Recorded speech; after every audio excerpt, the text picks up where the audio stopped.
O seu canal Rede Previdência passa a apresentar o programa Ao Vivo, Doutor. Olá, senhores telespectadores, sejam bem-vindos ao seu canal Rede Previdência.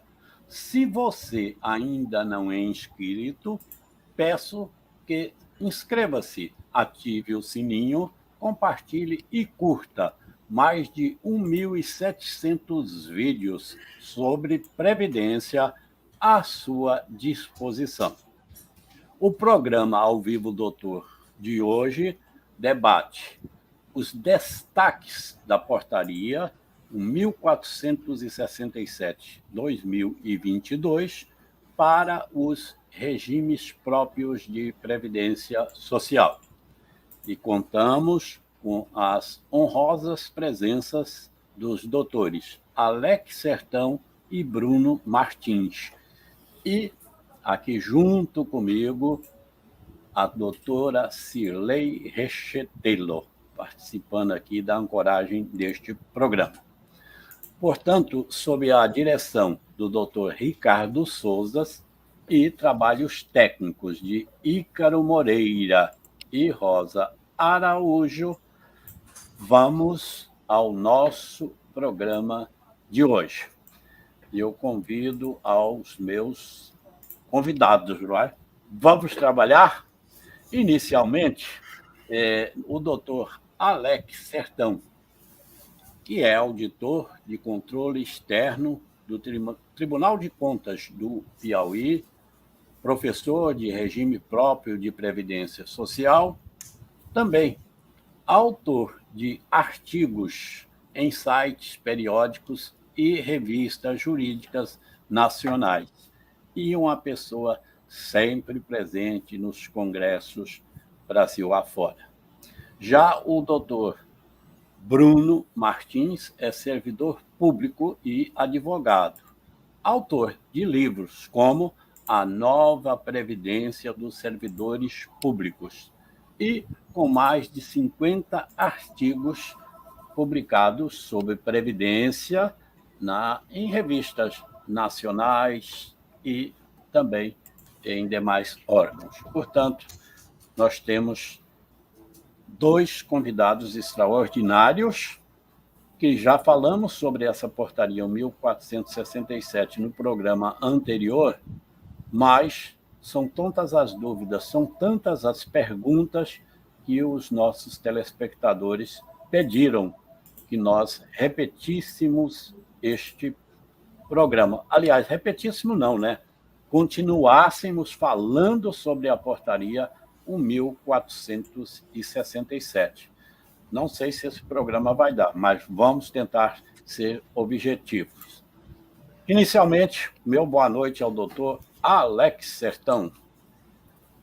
Boa noite, querido Ney. Uma satisfação estar com todos vocês aqui. Doutora Cirlei, boa noite. Bruno Martins, meu irmão, boa noite. E mais uma vez estamos aqui para debater alguns temas, né, pontuais desta portaria que vem aí, trouxe essa novidade de unificação das normas de interpretação do regime próprio. Estamos aqui para, enfim, trazer mais alguns temas aí que ficaram fora, eventualmente, do nosso primeiro encontro. Satisfação estar com todos vocês hoje. Também cumprimento ao nosso querido doutor Bruno Martins. Obrigado aí pela sua presença, doutor Bruno. Boa noite, meu amigo Ney. Boa noite, Alex. Muito bom estar aqui de novo com vocês. Doutora Cirlei, poder falar e continuar falando sobre a portaria e agora com novidade, né?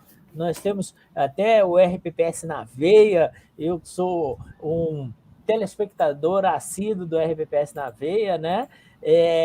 uma portaria em cima de uma outra portaria, falando da portaria 1837, que no dia que começou a valer a 1467, fez alterações nela, né? Já temos alterações, mas assim, alterações para clarear o texto com algumas dúvidas que existiam e que surgiram até na nossa live. Não sei se Lei e Alex vão se lembrar, teve alguns temas que nós discutimos, Ney, aqui na outra live, que foram objeto aí de esclarecimento na portaria 1837. Vamos sonhar que alguém assistiu a nossa live lá e achou por bem esclarecer numa nova portaria, né? Com certeza, com certeza. São 3 excelentes profissionais, né, os mais destacados possíveis, e poder segui-los, não é sempre prudente. Doutora Cirlei Rechetelho, obrigado por participar mais uma vez na ancoragem deste programa. E eu vou dar o seu boa noite, mas vou fazer logo o convite. Vamos trabalhar? Vamos trabalhar, doutor Ney. Doutor Ney Araújo, que alegria receber o seu convite para continuar acompanhando aqui no programa, que é de uma audiência aí invejável, né? E estar junto de Bruno Martins, junto de Alex Sertão, para tratar desse assunto RPPS, que é um assunto que, com certeza, corre aí nas nossas veias como um sangue de amor, né? Eu falo que nós somos picados pelo vírus do regime próprio de previdência social e não tem volta. Graças a Deus que eu estou no meio dessas grandes feras. Doutor Ney. Pois não, pode completar. Eu quero fazer uma chamada aí para os seus telespectadores para que façam perguntas, interajam nesse programa. É uma oportunidade ímpar de estarmos aí diante desses nobres convidados. Então, por favor, transformem aqui as suas perguntas através do nosso chat para que a gente possa, então, estar transmitindo aos nossos convidados. E fiquem até o final, porque teremos, como sempre, um sorteio de livro da obra Auditoria Previdenciária de Sustentabilidade Atuarial em Regime Próprio de Previdência Social, do Ricardo Souza e Vanessa Sodré. Aí o Ícaro já está colocando na tela, então participem aí no chat, porque nós vamos ter o sorteio desta magnífica obra justamente nesse momento em que a Secretaria da Previdência preza tanto pelo cumprimento do artigo 40 da Constituição Federal. Doutora Cirlei Rechetelho, nós já temos aí muita gente conosco participando, não é isso? Temos sim. Temos Emerson Lemes, Cristina Mello, Alex Sertão dando boa noite, já está interagindo aí. Alex, muito obrigada. Rosa Maria Silva Araújo, André. Boa noite, André. O perfil Foco na Aposentadoria, Vanessa Senkio, Rosângela Nascimento, Leni Vasconcelos, Cristina Mello. Tem sorteio hoje sim, Cristina. Fica até o final conosco que tem sorteio. Doutor Ney. E doutor Emerson Lemes, que é uma fera também no direito. Figuraça. No regime geral de previdência social, já com diversas obras editadas, não é? Exatamente. Eu já fui aluno dele. Eu já fui aluno dele no curso de cálculos, aprendi muito, a fazer muita conta com ele, de regime geral e até de regime próprio, viu? Porque agora que os dois se aproximaram demais, regime próprio e regime geral, aprendi muito com ele, viu? Ele sabe demais. Ele é só ruim em cálculos na hora de pagar a conta, viu? Na hora de pagar a farra. Aí ele esquece os números, viu? Mas ele fez rasgados elogios a vocês. Eu estou fazendo essa brincadeira com o doutor Emerson Lemes, que é um mão aberta e realmente é uma figuraça. Nos encontramos muito pelos congressos aí afora e sempre estamos comemorando esses encontros. Mas, doutor Alex Sertão, vamos deixar de conversa e vamos abrir com você falando aí sobre acumulação e redução de pensão por morte? Pois não, vamos falar desse tema, né? Isso também está previsto na portaria, né? Um tema que eu gosto muito, aliás, a acumulação de benefícios e a redução, né? Isso é um artigo 24. Eu sempre digo que a gente precisa estudar com muita clareza, muita dedicação o artigo 23 e o artigo 24. Primeiro, a gente faz o cálculo da pensão, pelo artigo 23, através das cotas, e depois a gente vai para o artigo 24, se tiver acumulação dessa pensão com outro benefício. Então, essa pensão pode ser acumulada com outra pensão de um regime de previdência distinto, ou pode estar acumulado com uma aposentadoria ou com a provento de inatividade militar. Em qualquer dessas hipóteses, nós vamos ter que aplicar o parágrafo 2º do artigo 24. Né? Lembro que o Bruno falou bem na primeira live, que as possibilidades de acumulação previstas no parágrafo 1º, elas existem exatamente para a aplicação do redutor previsto no parágrafo 2º. Não significa dizer que aquelas são as únicas formas de acumulação possíveis, né? Por exemplo, é possível muito bem eu acumular 2 aposentadorias e não vou sofrer nenhum tipo de redutor do parágrafo 2º, simplesmente porque 2 aposentadorias não estão previstas no parágrafo 1º. Então, evidentemente que eu esqueci o artigo que trata da acumulação na portaria, depois alguém bota aí, mas ele traz, o artigo ele é bem legal. Eu estava, inclusive, por coincidência, estudando ele hoje, porque eu estou escrevendo um artigo sobre o artigo 24 da emenda 103, junto com o professor Emerson Lemes. Diga-se de passagem, eu estou finalizando minha parte, vou entregar para ele, para a gente fazer um artigo em comum, e realmente eu gostei muito, né? Claro que sempre falta alguma coisa, gente.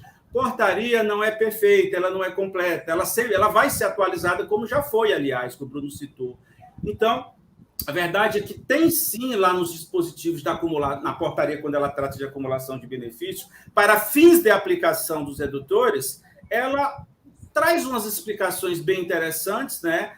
É sempre bom, faço sempre a recomendação de sempre. Leiam a portaria à luz da norma, à luz da lei, à luz da emenda constitucional. Então, o ideal é você ler, por exemplo, esse tema de acumulação. O ideal é você ler o artigo 24 e ler a portaria em seguida, porque aí a portaria vai te abrir para algumas dúvidas que porventura, permaneceram na leitura do artigo 24. Então, é mais ou menos isso que eu tenho para falar, introduzindo aqui a nossa conversa. Mas não se esqueça de falar, porque há muitas dúvidas. Por exemplo, a pessoa que já recebe uma pensão no regime geral, ela vai poder receber 2 pensões lá no regime próprio?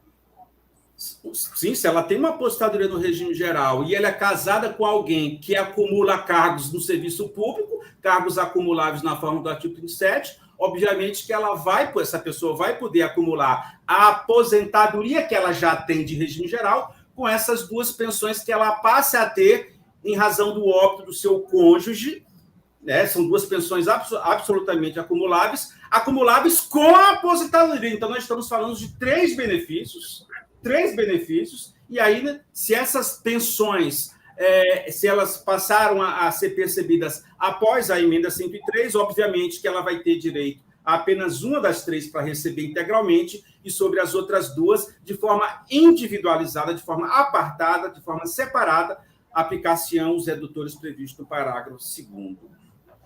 Ok.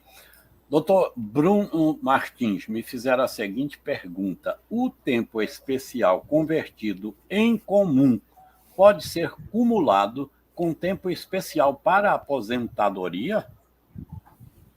Veja só, Ney, essa aí é uma grande dúvida que até foi esclarecida na portaria 1837, que, assim, a gente tem que entender de 2 formas, tá?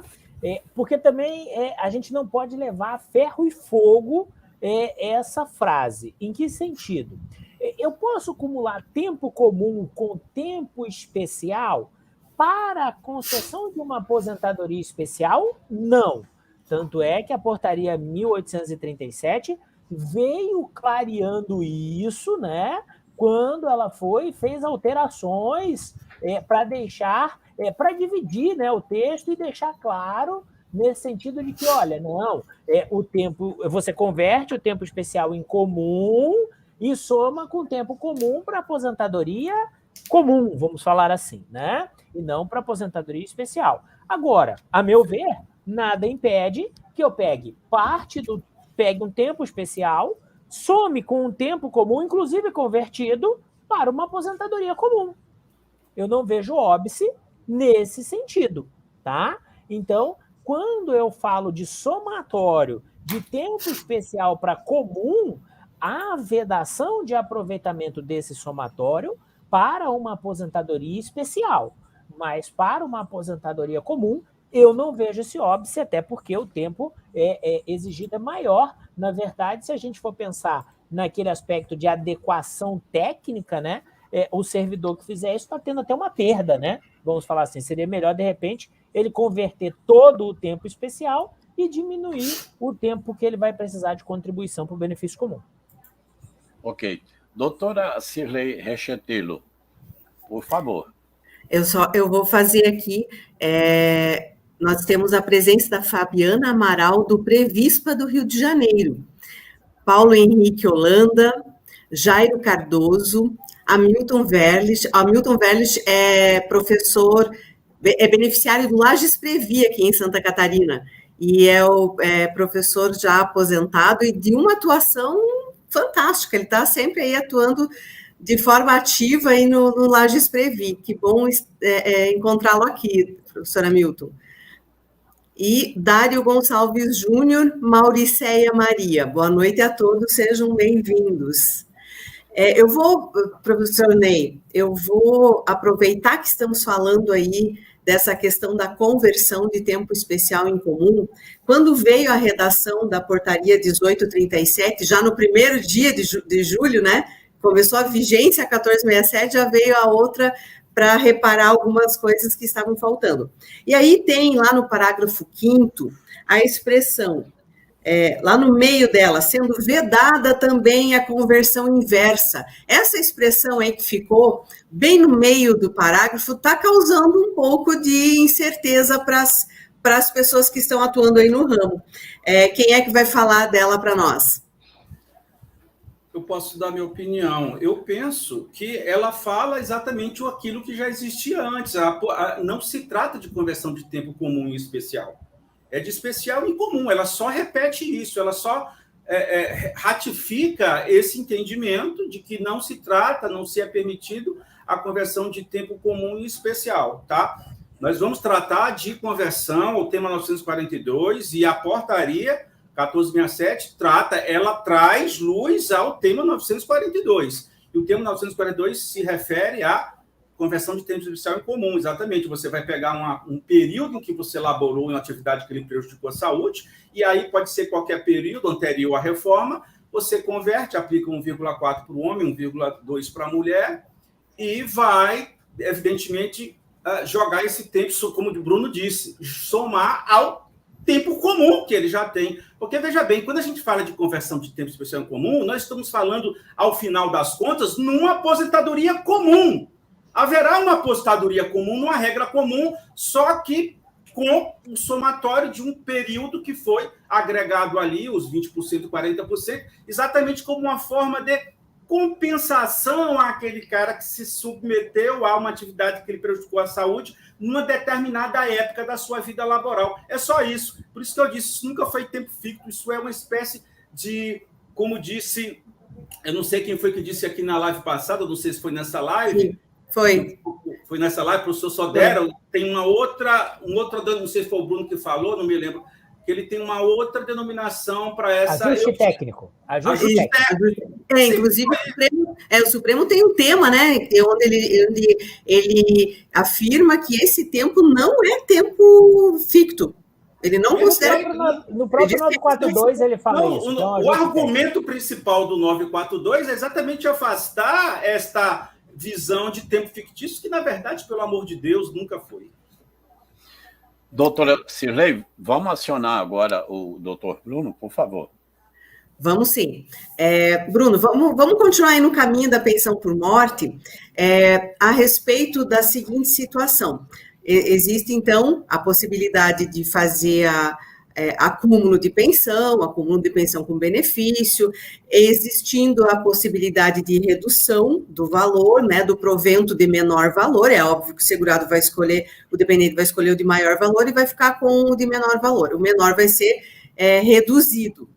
Aí vem aquela situação, a possibilidade de pensão por morte com valor inferior ao salário mínimo, desde que o dependente comprove possuir outra renda formal. Daí vira um balaio, né? Porque ele vai saber. Como é que ele vai saber quanto ele vai receber? Como é que vai ficar essa questão de comprovação do tempo formal, de renda formal? Vamos falar a respeito?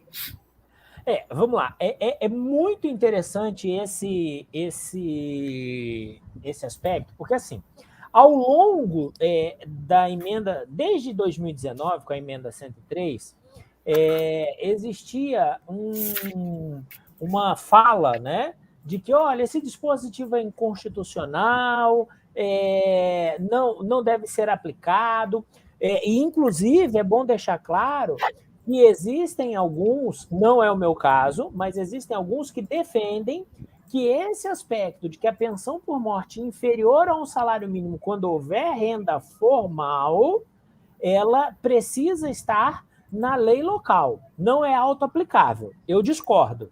Eu defendo de que o parágrafo 7º, lá na primeira parte, parágrafo 7º do artigo 40, a primeira parte dele é autoaplicável.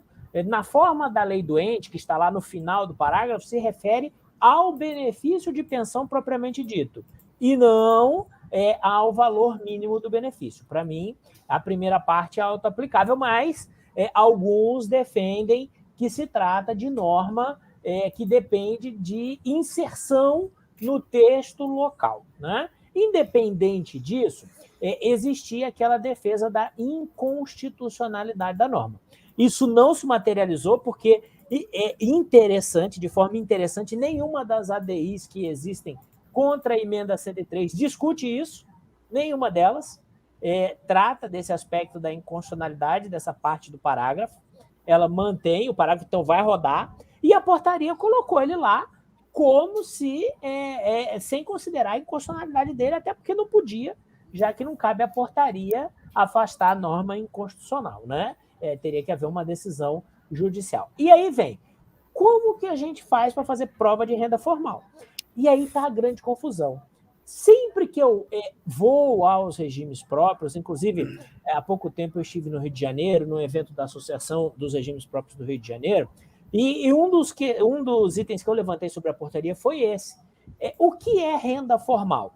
Todo mundo pensa em outra remuneração. Então, qual é a forma mais fácil de você fazer a prova? Obrigando o futuro beneficiário da pensão a prestar uma declaração de que não tem outro rendimento.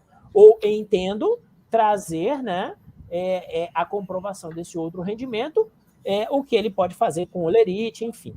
Mas renda formal é um conceito maior do que ter outro rendimento. Tá? Muito maior do que ter outro rendimento. Por exemplo, imaginemos uma criança de 10 anos de idade que herdou 10 imóveis e que esses 10 imóveis estão locados e produzem uma renda mensal para ela. Ela tem uma renda formal. Então, o que eu tenho dito é que, inclusive falo isso no nosso livro A Nova Previdência do Servidor Público, é que renda formal é toda renda lícita. E aí, infelizmente ou felizmente, realmente a gente chega nesse ponto. Esse aí. A gente chega nesse ponto. Como fazer a prova de outras rendas? Hoje, a gente vai ter que ampliar o formulário, né? Dizendo assim, olha, você tem outros rendimentos e outras rendas. Outras rendas. Especificar. Por quê? Porque mesmo que essa pessoa minta nesse formulário, ela vai estar agindo de má fé e não há prescrição quando a pessoa age de má fé. A gente já sabe disso, né? Está lá no artigo 54 da Lei de Processo Administrativo Federal, e então isso tem se estendido Brasil afora. Então, hoje, a melhor forma para quem é gestor de regime próprio consolidar a aplicação desse dispositivo é justamente essa. É montar um formulário, né, onde exija do futuro beneficiário, daquele que está pleiteando a pensão, que ele declare se tem outros rendimentos ou outro tipo de renda. E, nesse caso, especificar qual é o outro tipo de renda. Porque hoje eu não vejo outro mecanismo para o regime próprio tomar conhecimento de recebimento de aluguéis, tomar conhecimento de recebimento de herança, de lucros decorrentes de investimentos. Exatamente. Eu já me deparei com uma situação em que havia essa questão de ter uma conta de investimentos e rentabilizando bem. Então, eu acho que hoje a alternativa... Imagina aí, ó, o cara ganha na Mega Sena, aplica tudo isso no investimento bom e vai viver de renda. Né? Ele tem uma renda formal? Tem. Né? Não dá para dizer que a renda dele não é formal. E como é que você faz prova disso? Né? Se ele chegar a pleitear uma pensão? Não tem outra alternativa. Então, eu acho que hoje... eu só vislumbro essa possibilidade de você, dentre os documentos obrigatórios num processo de pensão, instituir um formulário nesse nível. Por falar em viver de renda, tem uma voz aqui me dizendo que daqui a pouco eu serei o premiado da Mega Sena, viu? Opa, quanto tá esse prêmio de agora? Sei, tá uma bolada boa, viu? Doutora Cirlei, nós já temos aí perguntas, né, dos nossos telespectadores. Vamos priorizá-las? Vamos, com certeza. Eu vou antes registrar a participação do Dário Gonçalves Júnior, Redecel Araújo, Lu Black, Daliane de Souza Santos, e então vamos para a pergunta da Rosângela Nascimento. Doutora Cirlei, que bom, né? A gente está tendo o Brasil todo aí com a gente, não é verdade? E com certeza. Lembrar mais uma vez esse pessoal, né, que eles vão concorrer ao sorteio do livro ao final do programa, não é isso? Isso mesmo, e fiquem conosco que vale a pena, é uma obra muito boa essa. Vamos lá então, Rosângela Nascimento, o servidor que entrou em 1997, mas só completou os 25 anos da especial este ano agora, é exigida a idade mínima de 60 anos para esse servidor que é da área da saúde para se aposentar na especial? Aí a pergunta é se tem mais de um requisito na aposentadoria especial. Certamente que sim, veja bem. Esse cidadão, ele só completou 25 anos agora, mas a reforma foi em 2019.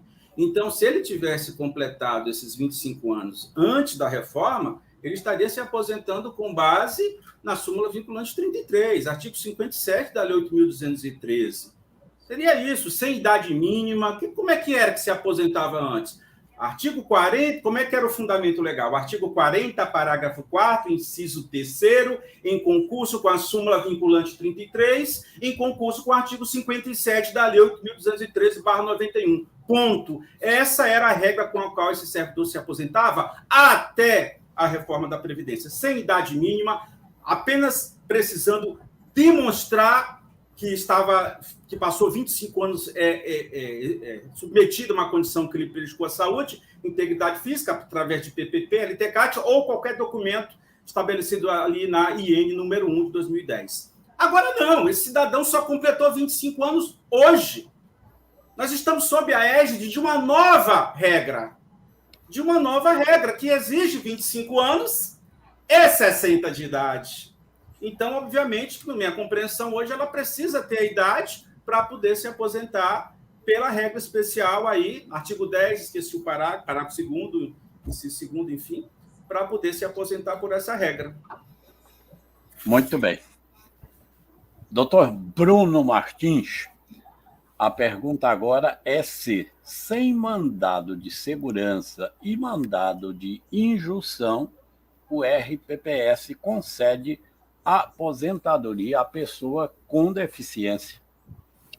Boa pergunta. Só se ele tiver feito reforma previdenciária e tiver disciplinado o benefício, né? O que acontece? Até a emenda 103, Ney, a omissão legislativa era da União. Cabia à União, né, editar a lei geral sobre a aposentadoria do servidor com deficiência. A emenda 103 veio e falou assim, agora cada ente faz a sua, a União fez a dos servidores federais. Então, a partir da emenda 103, a omissão foi transferida, né, para quem? Para estados e municípios. Então, quem não fez reforma, ou tendo feito reforma, né, e não tendo regulado a aposentadoria do servidor com deficiência está em omissão.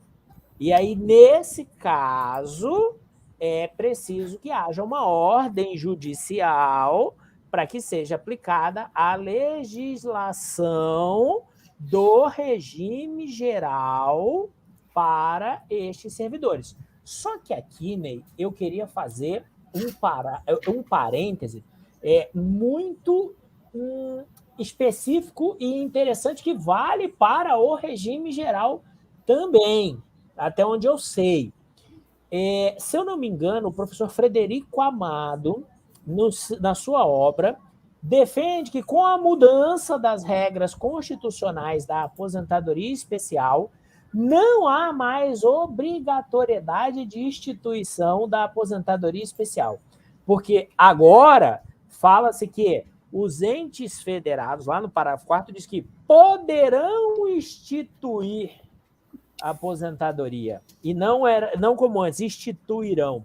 Então se tornou uma faculdade que o ente decide se institui ou não, e se eu não me engano, no regime geral é algo assim também, né? Eu não tenho essa certeza. Eu ouso, quem sou eu, mas eu ouso discordar, inclusive, volto a dizer, na nossa obra, porque eu defendo que esse poderão, ele exige uma interpretação conforme como uma norma de natureza impositiva, uma determinação. Por quê? Porque é uma ação afirmativa, né? Uma ação constitucional afirmativa. Então, ela tem que ser interpretada, não há faculdade. Os entes federados têm, sim, que criar as aposentadorias, instituir as aposentadorias especiais. Mas a gente precisa deixar isso claro, porque como a gente está discutindo aqui ordem judicial, não podemos nos esquecer e nem nos assustar se amanhã ou depois aparecer num processo judicial uma tese dessa, né? Já pensou uma tese de defesa dessa do município? Ou numa sentença dizendo, não, agora é faculdade, então não há mais omissão. Gostaria de chamar a atenção que a aposentadoria da pessoa com deficiência ela foi preservada. Então, ela deve ter o cálculo como era feito antes da reforma previdenciária e também preencher os requisitos exigidos antes da reforma previdenciária.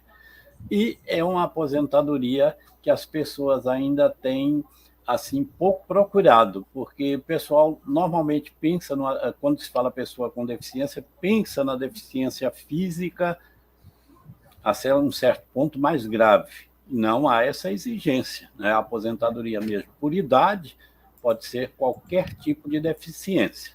Lá na aposentadoria por tempo de contribuição, aí é que há aquela gradação da deficiência, não é? Se é uma deficiência leve, se é moderada ou se é grave. Mas é uma aposentadoria que traz um melhor benefício para todos. E por isso mesmo deve ser mais explorado. Então, se eu entendi o poderão, ficou só para a gente mesmo no regime próprio, né? Esse problema aí do poderão. Porque no regime geral não tem essa controvérsia. Então, pode ser concedida, sim, porque é dito que ela será concedida de acordo com a lei complementar, né, 142, que disciplina dessa forma, não é?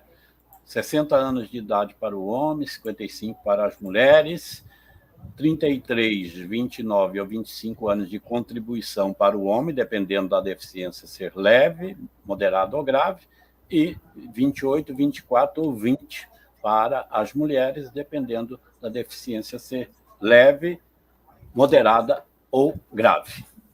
Bom, legal. Doutor Alex Sertão. Pois não. Pode haver descarte de contribuições nas aposentadorias por invalidez, que tecnicamente agora por incapacidade permanente, e na compulsória? Esse é um tema bem interessante que está no anexo, um dos anexos, né? Se eu não estou enganado, num dos anexos, não sei se é o primeiro que trata lá de benefícios. Isso é muito interessante porque nós sabemos que o parágrafo 6º do artigo 26 permite o descarte de contribuições menores que estejam a reduzir o valor do benefício. O valor do benefício. A questão é a seguinte, a média e, consequentemente, o valor do benefício. A questão é a seguinte, essas reduções, essas exclusões de contribuições menores, elas precisam preservar o tempo mínimo de contribuição exigido na regra.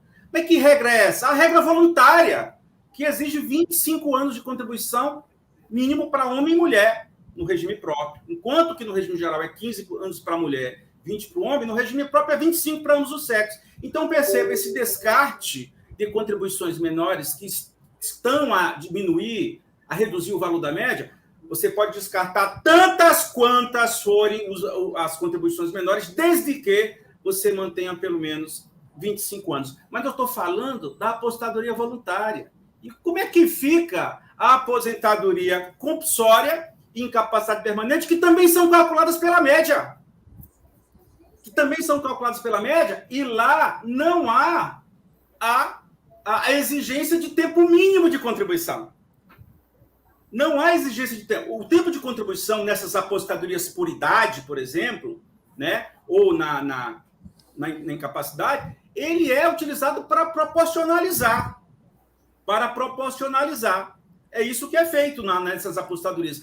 O tempo de contribuição ele não é requisito de elegibilidade. Quer dizer, nós temos aqui, por exemplo, na compulsória, um único requisito: o tempo, a idade, limite a idade de 75 anos. Então, isso é tão interessante porque a portaria, ao se dar conta disso, e isso não está tratado no artigo 26. Atenção, o artigo 26, parágrafo 6º, ele não entra na questão da aposentadoria compulsória e incapacidade permanente para fins de exclusão de contribuições menores que estejam a reduzir a média.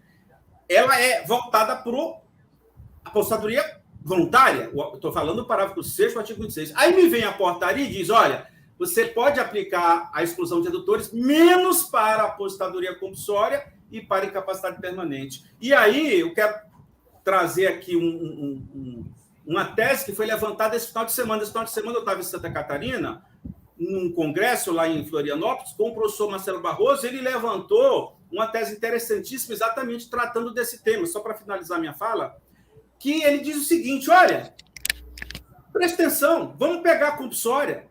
Não há exigência de tempo de contribuição algum.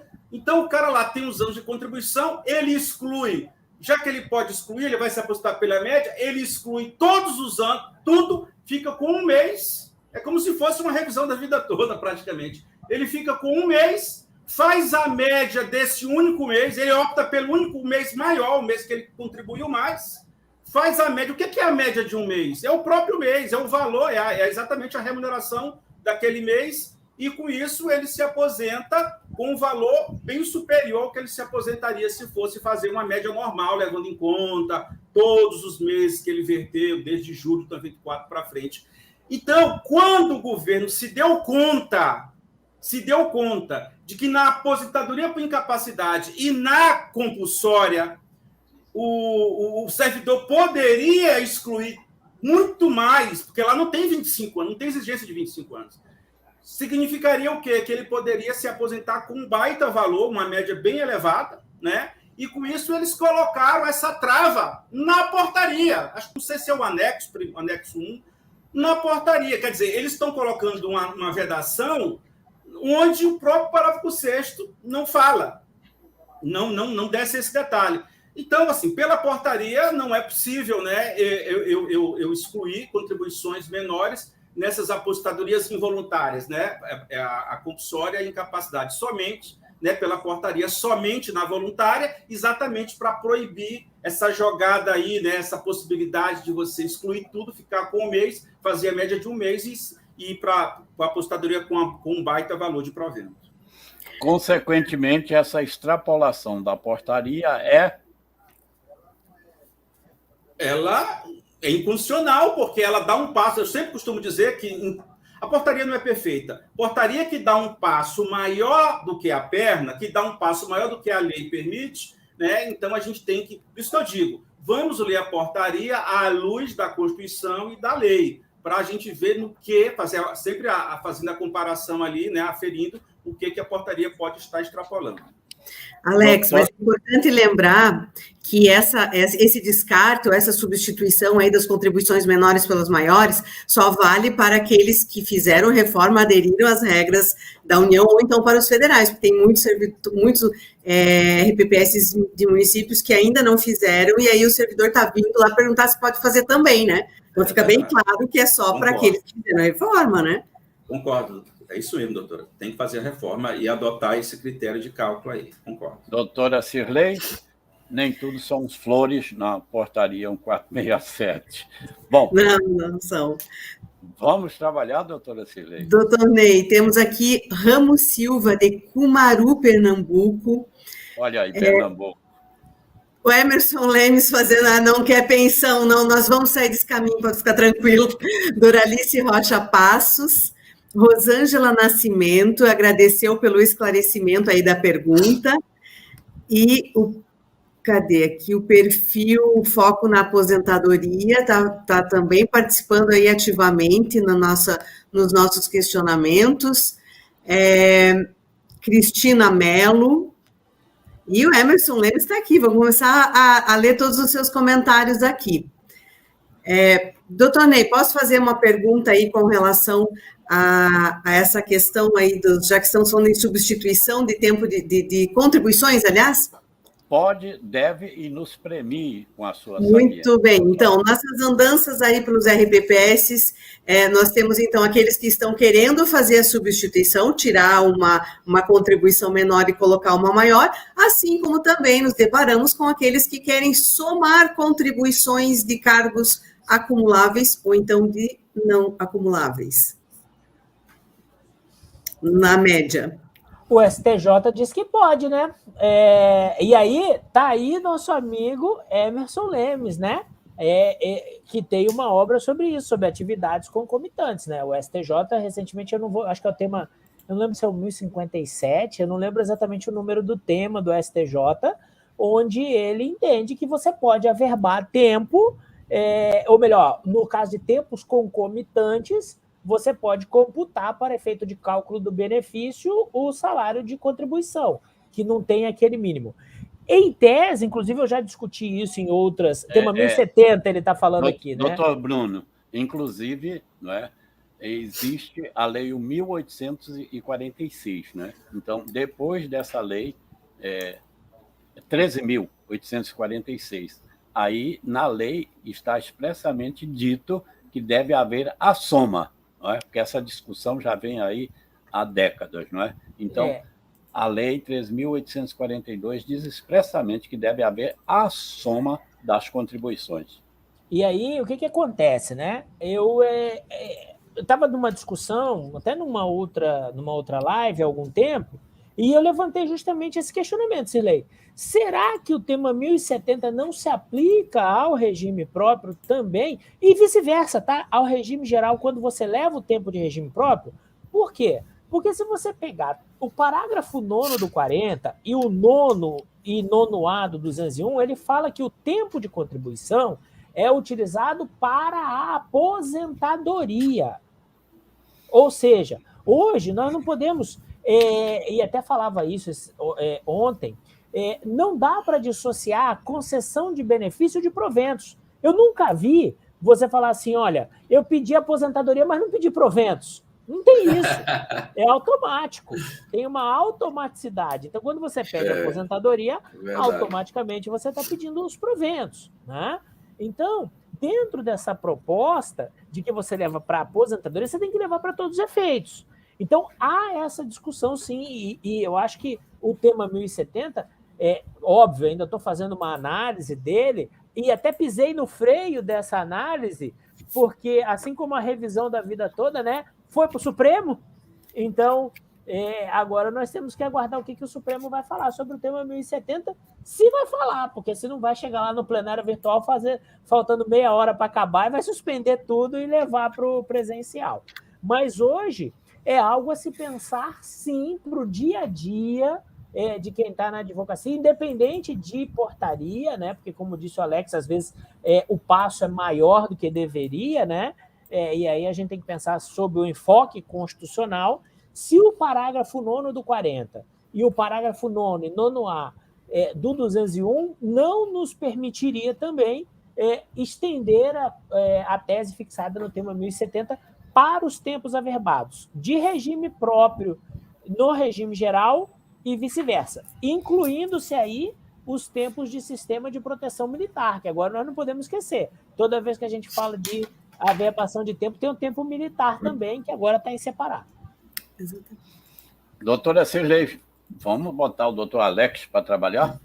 Vamos sim. O perfil Foco na Aposentadoria está fazendo a seguinte indagação. Muitos servidores estão com dúvidas se o valor da média acima do último salário deixou de ser permitida por essa portaria. O que vocês acham a respeito dessa questão? O nome do...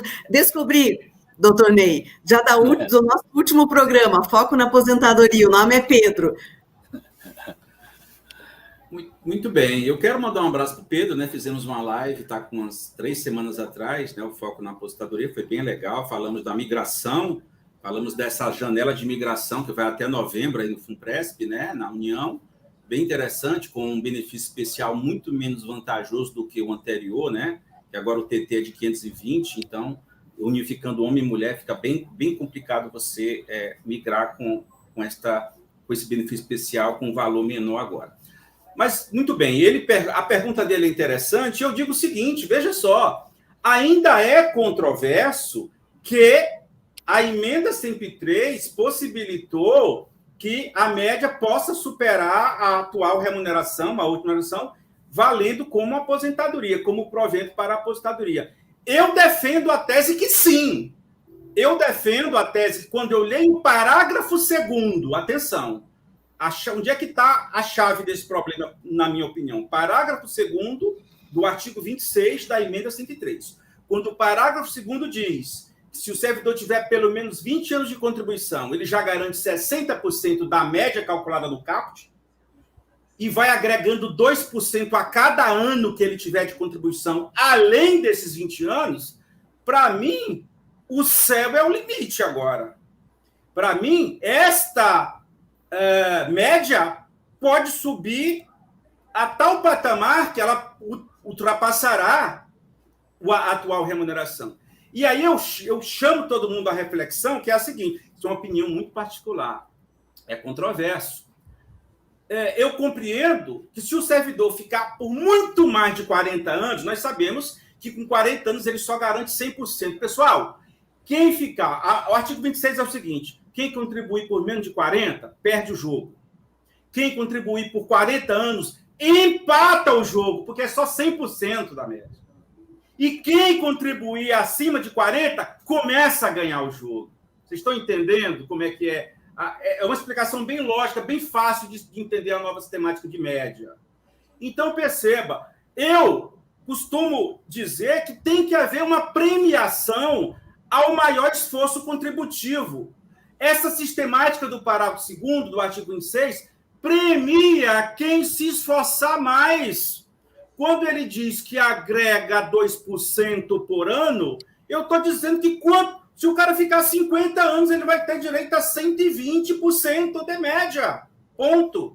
Se isso elevar o valor do benefício, o valor final da média, a superar a própria remuneração do servidor, ótimo. É um prêmio. Vai se aposentar com esse valor. A portaria, na minha compreensão, não mexe nisso. Ela nem poderia. Veja bem. Então, a emenda 103, ela me leva a crer... Aí nós temos lá o parágrafo 2º. Parágrafo 2º do artigo 40 mudou a redação, que era uma outra trava. Você lembra que o parágrafo 2º do artigo 40 não permitia que o servidor se aposentasse com valores superiores à própria remuneração. Nós tínhamos também o parágrafo 5º do artigo 1º da Lei 10.887. Na minha compreensão, aquele dispositivo da Lei 10.887 que também trava, né, que limita o valor da média ao teto, ao valor da remuneração, ele está agora incompatível na minha... Eu não sei se eu estou fazendo uma interpretação muito extensiva, eu não sei se eu estou muito empolgado com esse artigo, parágrafo 2º do artigo 26, não sei, eu posso estar errado, pode ser que amanhã... Eu até achei que a portaria poderia ter aprofundado essa discussão, poderia ter aprofundado bem mais essa discussão, tá? Mas eu comprei, por exemplo, aqui no Piauí, a Procuradoria-Geral do Estado já tem parecer dizendo que o parágrafo 2º do artigo 26 permite que, olha só, o Estado, estou falando da PGE, o órgão que defende o Estado, já tem orientação no sentido de que esta média pode ser superior à atual remuneração. Eu entendo que a portaria não mexeu muito nisso. Doutora Cirlei, nós temos aí a companhia da doutora Larissa Xenofonte, também a companhia da doutora Nina Quirino, duas conceituadas advogadas. E mais gente aí, né, participando. Temos sim, temos a Ritiele Cristine Coelho, que é de Açailândia, no Maranhão.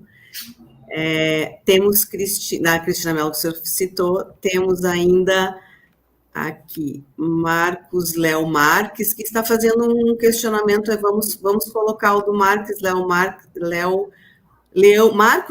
Marques, cumulação de pensão por morte, pensão militar, pensão de RPPS e remuneração de emprego público diverso. Está afirmando que o TCU pede para optar por duas.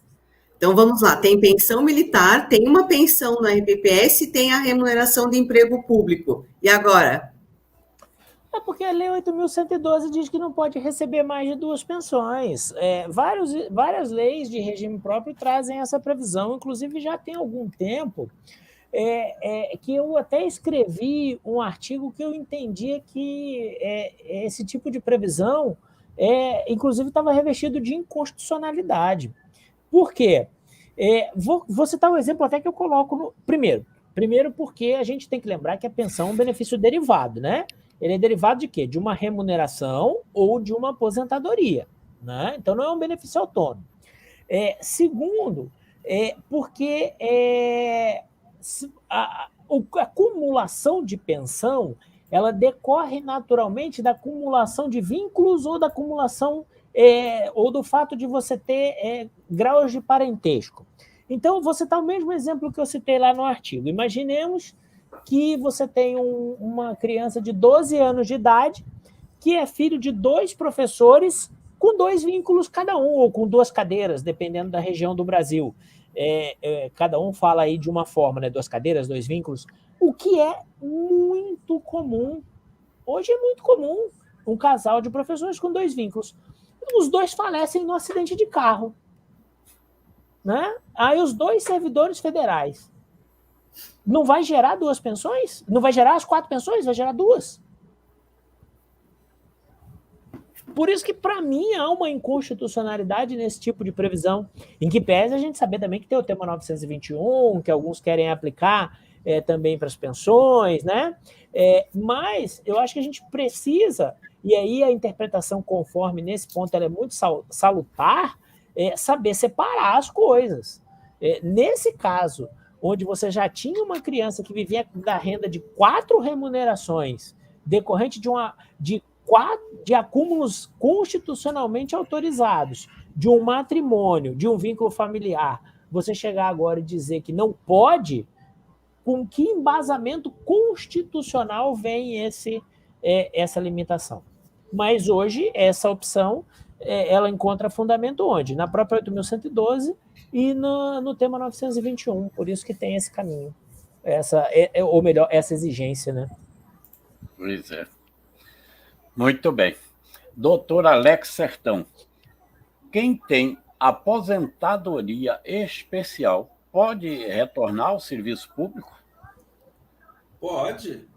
A portaria, inclusive, permite isso, afastou o tema 709. Falamos disso na primeira live, se eu não estou enganado. Pode. É possível simplesmente porque os cargos são acumuláveis. Veja bem, o tema 709, ele trata exclusivamente daquela situação do segurado do INSS que se aposenta numa aposentadoria especial e se mantém na mesma atividade ou retorna à mesma atividade que lhe prejudicou a saúde. No regime próprio, nós temos a possibilidade constitucional de acumulação de cargos. Então, se eu pego o artigo 37, inciso 3º, a linha C, eu tenho a possibilidade de acumulação de cargos de profissionais na área de saúde. Então, é absolutamente possível um enfermeiro estar aposentado num cargo de enfermeiro, numa atividade especial, ou seja, com 25 anos de contribuição, submetido a uma condição que lhe prejudicou a saúde, e ele, um tempo depois, voltar para o cargo de enfermeiro, passando num concurso, até porque ele só pode voltar para outro cargo efetivo se for acumulável com o primeiro, ele só pode voltar para o serviço público em cargo efetivo se for acumulável com o primeiro cargo em que ele está aposentado, na forma do artigo 37. E aí ele volta para um segundo concurso, um segundo vínculo, também submetido a condições que lhe prejudicam a saúde. Engraçado, na real, é a mesma coisa que acontece no regime geral. Repararam que é a mesma coisa? A saúde do cara vai estar da mesma forma sendo detonada. Olha, se o tema 709 visa... Olha, a aposentadoria especial te dá um jubilamento, um requisito para o jubilamento menor para você sair mais cedo. Para quê? Para proteger a vida e a saúde. E se você voltar para aquela atividade, você está burlando o sistema. Ó. O sistema diz que você sai mais cedo para se proteger. Aí tu te aposenta mais cedo e volta para a mesma atividade que te prejudicava a saúde. É isso que o tema 709 quer evitar. Mas, na real, um cara que é aposentado no regime próprio, numa atividade especial, e volta para uma atividade especial do carro, no fundo é a mesma coisa. Ele está voltando para a mesma situação de prejuízo à saúde.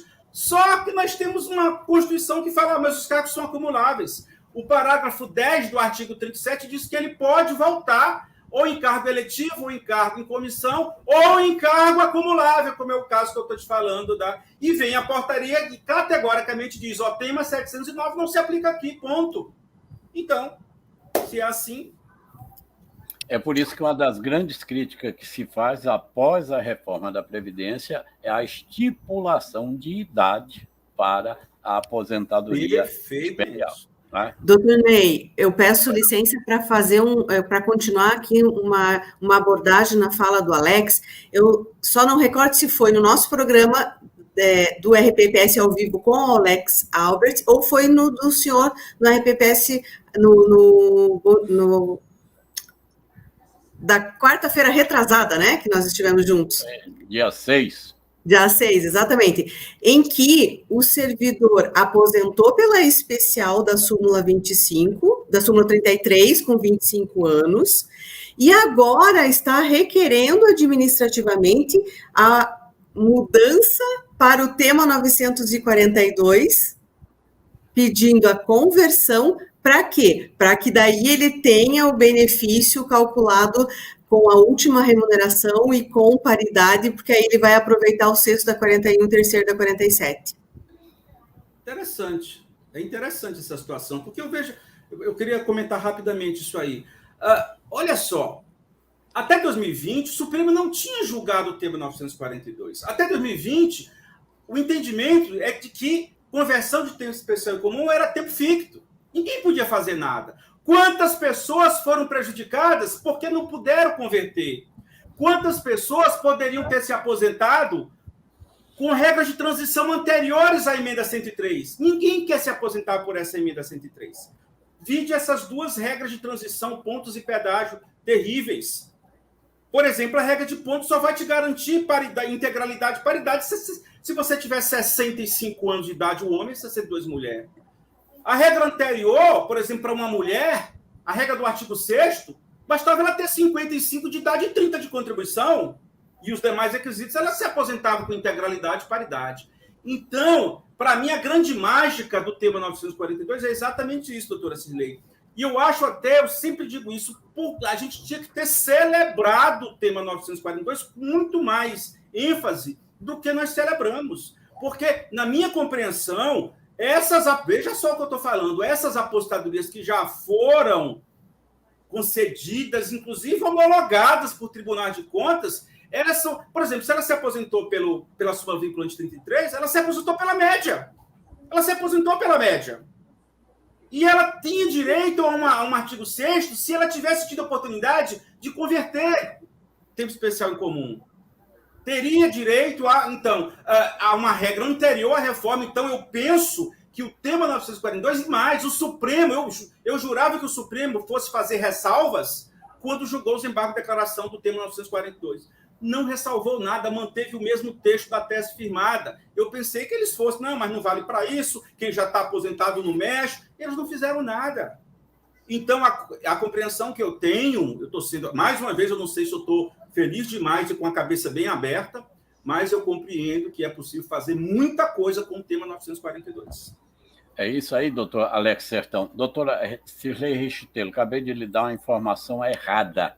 A nossa live anterior foi no dia 22 de junho. Dia 6 é exatamente hoje que nós estamos tendo o prazer de fazer esta live.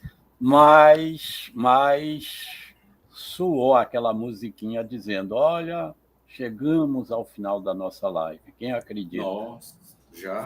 Voou. E eu não vou me estender, porque da outra vez a doutora Cirlei Richtelo disse, olha, se passar, eu vou querer hora extra. Eu não vou correr esse risco. Doutora Cirlei. Eu sou adepto ao serviço voluntário, eu fico aqui o tempo que for necessário. Eu agradeço. Da sua pauta, qual é a pergunta aí que você não quer deixar de fazer? Nossa, eu tenho 1, 2, 3, 4, 5. Não. Escolha uma. Vamos fazer um novo programa. Só hoje. A pergunta que você não quer deixar de fazer hoje, as outras você deixa para o próximo programa. Então vamos falar da questão que estava lá no artigo 70 da Orientação Normativa 02, que é a questão do tempo de carreira, e que aí a portaria de 1º de julho veio para resolver o que a portaria 1467 deixou de fora, que é a questão do ente que não tem plano de carreira instituído e como é que ele vai cumprir esse requisito, o servidor? O tempo agora, né? A portaria clareia, vamos falar assim, né? Clareia não, né? Volta àquilo que já existia, né? De dizer que quando você tem os chamados cargos isolados, né? Podemos até usar essa expressão, né? Você tem que cumprir o tempo de carreira no cargo, né? Então, os 10 anos seriam cumpridos no cargo. O grande X da questão é que não é essa a interpretação do Supremo, né? Então, a gente... tudo bem, consolidou o entendimento que já existia administrativamente, mas a gente sabe que não é essa. Em que pese o Supremo ter entendido diferente, especificamente no caso de discussão de abonos de permanência para magistrados de tribunais superiores, né? Mas, se você pegar o precedente que eles criaram lá e levar para o judiciário, não adianta, vai perder, a portaria não vai ser suficiente para segurar o argumento. Mas, clareia. Mas, assim, ainda existe, né? Mas eu acho que aí, Cirlei, eu acho que você tem até mais experiência do que a gente. Eu acho que são poucos os municípios que ainda têm cargos isolados, né? Acho que essa é uma realidade mais de Estado, né? Por causa justamente... Ainda tem muitos municípios, tem muitos municípios que têm plano de cargos e salários para professor, e os outros cargos ficaram à mercê, lamentavelmente. Mas o cargo é isolado? Ele não está dentro de um grande carreirão? Não. Tem muitos que têm lamentavelmente, tem ainda os que têm cargo isolado. Interessante. Porque eu vejo muito município com um grande carreirão. Faz o do professor e faz um outro grande carreirão colocando todo mundo dentro. Mas tem essas situações, mas ainda tem municípios pequenos aí por aí que deixaram como cargo isolado e não tem na carreira, não tem previsão. Aí vai cumprir os 10 anos no cargo ou brigar na justiça para que consiga... Só que daí vai brigar na justiça, daí o tempo que vai levar brigando vai dar o tempo dele na... Tem que torcer para ser um judiciário que não vai durar os 10 anos. Exatamente. Ou pelo menos 5. Doutor Ney, tem mais uma pergunta aqui dos nossos telespectadores. Doutora Cirlei, se não me cobrar hora extra, pode fazê-la para o doutor Alex, por favor. Consegui, Rosângela. Olha aí, Rosângela Nascimento. Nós temos um servidor professor que não conseguiu comprovar um período de concurso em nosso município de regime geral, porque ele era servidor do Estado, o qual averbou este tempo e precisa para se aposentar. Sim, Só isso a pergunta? Só. Agora pareceu uma afirmação, né? Nós temos um servidor professor. Na verdade, é uma afirmação. É uma afirmação. Exatamente. Um professor que não conseguiu aposentar. Deixa eu dar só um pitaco aí, né? Isso deve ser efeito daquela legislação de 2019 que diz que agora só conta tempo de regime geral com o CTC, mesmo se o tempo for dentro do próprio regime. Exatamente. Não serve mais automática. Automática tem a aberração até 1º de janeiro de 2019. Se ele levou o tempo para o Estado, ele não vai ter como trazer. Então, você não vai poder contar esse tempo, mesmo ele sendo do município, né? Mas é de regime geral. Mas tem que é do município, né? Mesmo recolhido por regime geral, é para o município. Você vai ter que exigir a CTC. O que pode acontecer é que talvez ele não pudesse ter levado esse tempo para lá, porque esse tempo pode ter sido averbado automaticamente. Aí é outra história, porque aí o problema é ele ter averbado lá. Né? Então, assim, eu dei o pitaco porque eu vejo muito assim, às vezes não vem a pergunta, vem só essa afirmação, mas a gente sabe onde quer chegar, né? Ainda mais que a gente é interessante, a gente vai lendo a pergunta, às vezes, Bruno, acontece muito do aluno perguntar uma coisa, e a gente percebe que ele quer, a pergunta não está sendo bem formulada, aí a gente diz, você não quer saber, é isso? Aí o aluno, é isso aí mesmo, professor, sempre tem isso nos cursos também. Isso aí não só nos congressos, nas palestras, mas no atendimento no escritório também. A pessoa chega que é uma coisa tão diferente do que ela está falando, né? Exatamente. O advogado tem que ser aí psicólogo e tem que saber interpretar. Aí vocês entraram no meu lado B, né? Que é onde eu atuo aí na programação neurolinguística, né? Que a PNL é o meu outro, a minha missão de vida, a minha missão de vida. E aí você devolve com perguntas, né? E a pessoa tem a resposta dentro dela, com certeza. Maravilha. Tá vendo? Os profissionais que chegam aqui são tão qualificados que eu vou passar a exigir que façam também o lado B, né? Doutor Alex Sertão, sei que é um grande cantor, por exemplo. O doutor Bruno Martins tem dupla lá em Mato Grosso, então eu vou passar a exigir esse lado B. Mas, doutor Alex Sertão, diga o que não lhe foi perguntado e o que você desejaria dizer. Não, um tema interessante. Eu acho que foi perguntado sim, eu acho que você me perguntou. Não tenho nada. Claro, sempre tem, a gente vai estudando e vai surgindo aí as dúvidas, né?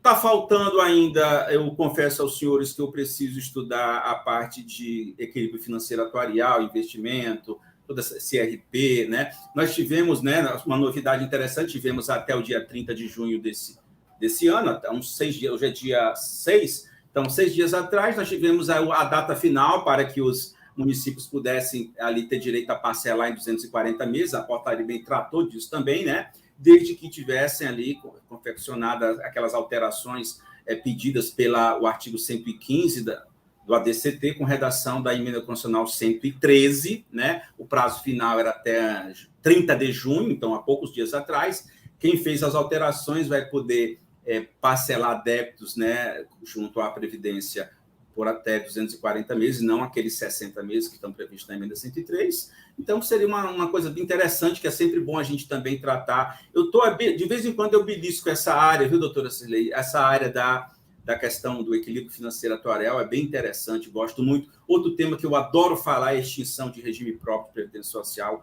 Adoro falar desse tema, acho ele bem legal, as consequências, né, do que pode acontecer. Eu costumo dizer que é o pior cenário possível para o município, a extinção de um RPPS. É mais ou menos isso. Piso de magistério, unificação de matrículas, tudo isso dá lá no impacto, né? Perfeito. Pois financeiro. Eu tenho a impressão que eu tenho que contratar um ao vivo doutor específico para esse grupo que está aqui comigo durante todo o ano, não é? E aí abro para os outros programas de ao vivo doutor. Ora, quero lembrar que a nossa próxima live, o nosso próximo programa será no dia 20 agora deste mês, que é sempre de 15 em 15 dias, e tratará de um assunto importantíssimo e pouco discutido, que é o direito previdenciário internacional na prática. Então, o doutor Bruno Martins, sei que vai estar ligado que ele quer se aposentar no Brasil e no Paraguai, por exemplo. Tá? A doutora Cirlei Rochetelo está de olho ali em Santa Catarina e na Argentina. Na Argentina. Eu atendo o RPPS, que é na divisa lá, na fronteira seca. Então... Cirlei, Alex, a indireta. E na portaria também regula como é que fica a questão do direito internacional para a questão do regime próprio. Olha a indireta, sentiu, né? Tem. Inclusive com anexo. Olha, nós teremos a presença no programa do Ao Vivo, doutor, no dia 20, a presença da doutora Manuela Lebar Brinchon, que é autora de um livro, né, sobre tratados sobre acordos internacionais, e também da doutora Helena Wendhaus, que trata deste assunto. Então, contaremos com a presença delas e quero que vocês também prestigiem este evento. Ícaro, vamos preparar aí o sorteio, não é? Porque já estou fazendo aqui as despedidas. O doutor Alex Sertão já fez a dele. Vamos falar agora com o doutor Bruno Martins. Doutor Bruno, se ficou alguma coisa que deveria ser dito, por favor. Ney, eu vou pedir licença, porque eu vi aqui que nós estamos aqui com um grande público de gestores de regime próprio. Dá exemplo aqui da doutora Kátia Ferraz, lá do Mesquita Prévio, do Rio de Janeiro. A nossa audiência nessa live está de norte a sul do país, então eu vou pedir licença para convidar aí, principalmente os gestores, ainda dá tempo, né, de fazerem sua inscrição aí para participarem do primeiro Seminário Nacional de Investimento e Gestão Previdenciária da ANEPREM, né? A Associação Nacional de Entidades de Previdência dos Estados e Municípios, e do primeiro Encontro Estadual de Previdências Públicas da AMAPREV, Associação do Maranhão de Previdência. Vai acontecer aí dos dias 11 ao dia 13 de julho, semana que vem, de segunda a quarta. Nós vamos estar lá, eu vou estar falando sobre a portaria, com vários temas. Alex vai estar lá também falando sobre acumulação, né, de pensão, né, Alex? Então, e tem outros temas sobre investimento. Então, quem é gestor ainda dá tempo, é só entrar no site da ANEPREM, fazer sua inscrição. Estou falando para os gestores, porque tem muito tema de investimento, né? Tem questão de gestão e tal, mas se tiver também advogados interessados, pode entrar no site e olhar a programação. Está muito interessante a programação, tem vários temas, como aqui na live, polêmicos, que a gente vai levar para estar discutindo, e Alex falando de acumulação, não precisa nem dizer nada, né? Já vimos aí nas duas lives o quanto o bicho pega, né? Usando aí um jargão popular, quando o tema é esse. Então, queria pedir licença para fazer esse convite, para que todos possam estar lá, até para que a gente possa trocar uma ideia até presencialmente, né? Do tema aí. Amanhã eu estou também indo para Alagoas, vou estar lá em Penedo na sexta-feira, na segunda reunião itinerante da Associação de Regimes Próprios de Alagoas, né? Aí lá vamos falar sobre os impactos de uma reforma previdenciária no município. Falamos lá na sexta-feira pela manhã, como eu disse. Então, queria só fazer essas duas observações, porque é sempre bom, assim como a gente está aqui online, a gente está aí sempre discutindo. Eu adoro discutir regime próprio, e sempre que eu sou chamado, tô dentro. Ney sabe disso, né, Ney? Ele manda lá o zap, e aí, vamos lá? Tô dentro, né? Para a gente poder discutir regime próprio. No mais uma vez, agradecer o convite e dizer que é muito bom estar aqui com vocês discutindo tema tão relevante como o regime próprio, e sempre que for chamado, estou aqui para falar sobre qualquer aspecto. Um abraço. Doutor Bruno, né, que sempre gostou de estar viajando, de estar participando do evento, é evidente que essa pandemia aí serviu como uma prisão. Então, ele agora está voando, está feliz da vida. Só perco para Alex. Alex anda mais do que eu. Não, de jeito nenhum. Doutora Cirlei, vamos ver o premiado? Será que Ícaros pode colocar aí na tela para que você anuncie aí o premiado ou a premiada? Fabiana Amaral de Souza foi a sortuda que levou essa obra, Auditoria Previdenciária de Sustentabilidade Atuarial. Muito bem. Meus parabéns, Fabiana. Continue com o Ao Vivo Doutor, como eu já disse, dia 20 agora, Direito Internacional Previdenciário na Prática. Será um ótimo programa. Doutora Cirlei, as suas despedidas. Eu falo com muito entusiasmo, né, de poder estar aqui junto com o Dr. Ney Araújo, Alex Sertão, Bruno Martins. É um momento de muita leveza, é com alegria que eu estou aqui com vocês. E ouso dizer aqui, eu vi um comentário que era para eu pedir hora extra para o Dr. Ney Araújo, eu vou dizer que não, se ele me permitir. Festejar o carnaval com o boneco dele, eu já estou mais que feliz. Maravilha. Venha para o nosso carnaval, maravilhoso. E aí, ó, nessas andanças, nessas viagens de RPPS, eu vou confessar para vocês que no mês de junho eu fiquei 6 dias em casa só. Pois é, tá vendo? Meu Deus. Jesus. Bom, eu tenho que agradecer os 3, doutor Alex, doutor Bruno, doutora Cirlei. É sempre muito prazeroso estar com vocês e realmente vocês são show. E se eu for atender pedidos aqui, como eu disse, eu vou ter que colocar um programa ao vivo do doutor constante para essa equipe. Mas nós voltaremos, sim, a tratar deste assunto e de tantos outros, né, já que é uma riqueza muito grande sobre o regime próprio de previdência e também aí na área de gestão.